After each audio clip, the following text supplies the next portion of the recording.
So, meron din daw na isang video kung saan mayroon kayong client na may alopecia. Tell us about the process. Paano? Okay, so meron tayong bagong client at panibagong ano na naman to.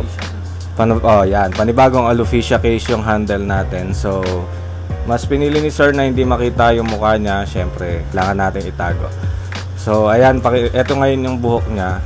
So, pakita natin yung part na may alopecia dahil sa buklat niya. Yung part na may alopecia. Ito yung part na may alopecia, no. So, sa mga matagal na nakasubaybay sa page namin, siya nanonood ng mga videos, meron kaming na-handle na ganito, alopecia case din. Nung nakaraan, pero yung na-upload kong video, yung recent upload ko na video. Tapos eto ngayon yung case ni sir, same din pero nasa side yung yung part na may alopecia. Ayan, no. Kung titingnan nyo, medyo ang hirap diskartehan nito pero gagawa natin ng paraan. Kasi nasa edge siya ng top head eh. Ayan. So sa mga hindi nakakaalam pala kung ano yung alopecia, kasi ano yan, condition yan, hair condition yan na nalalagas yung buhok dahil sa stress, hormonal changes ng ng katawan na dahil sa stress. Ayan. So kung magtatanong kayo kung ano yung solusyon para sa alopecia, wala pong specific na gamot na kailangan dito. So mga binibigay lang madalas ng mga expert is vitamins para mapaganda yung tubo ng buhok. Tsaka syempre ang kailangan pinaka the best dito is pahinga. Tapos etong gagawin namin, dreadlocks, ito yung temporary solution para maitago natin yung alopecia ni sir. Mamaya iikutan natin uli ng video para ipakita sa inyo kung ano yung naging result ng gawa namin. So ayun lang, thank you.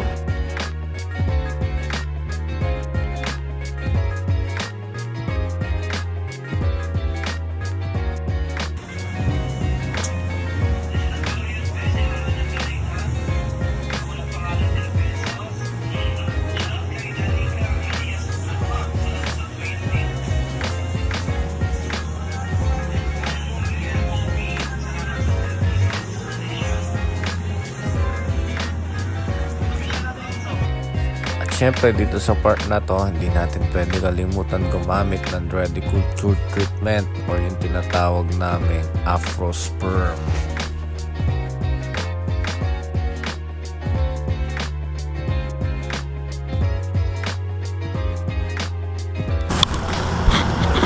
Patanggal nga ng mga ganito. May mga himul-muli. Yan.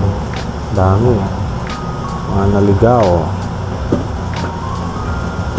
Ano lang natin, blower lang natin to, boss. Ha? Cup. Ayun, nandun.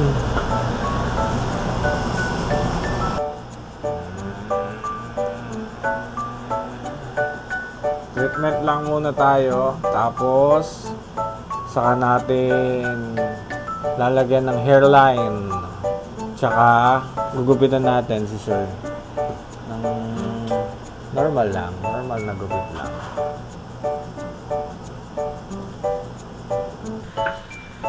Okay, so tapos na kami sa aming relax session para sa isang alopecia condition ng ating client. So eto, papakita na namin yung finish result ng ginawa namin. Okay, eto na. Ayan. So ayun yung may part na may alopecia. Eto, part na may alopecia, so wala na. So standard lang na top head yung ginawa natin sa kanya since manipis yung buhok ng ating client. Ayan yung result.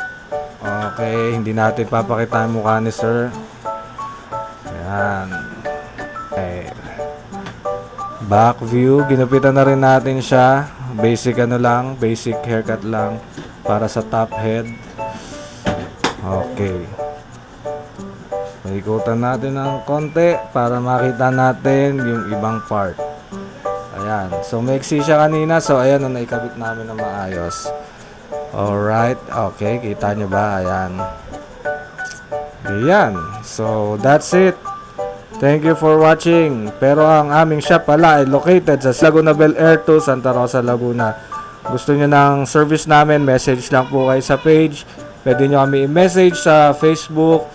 Search nyo lang Andretti Culture by Adeng Maron, o kaya sa Instagram. Search nyo lang Adeng Maron, o kaya sa TikTok. Search nyo lang Adeng Maron, o kaya Andretti Culture. Meron din kaming mga YouTube videos doon na makakatulong sa inyo.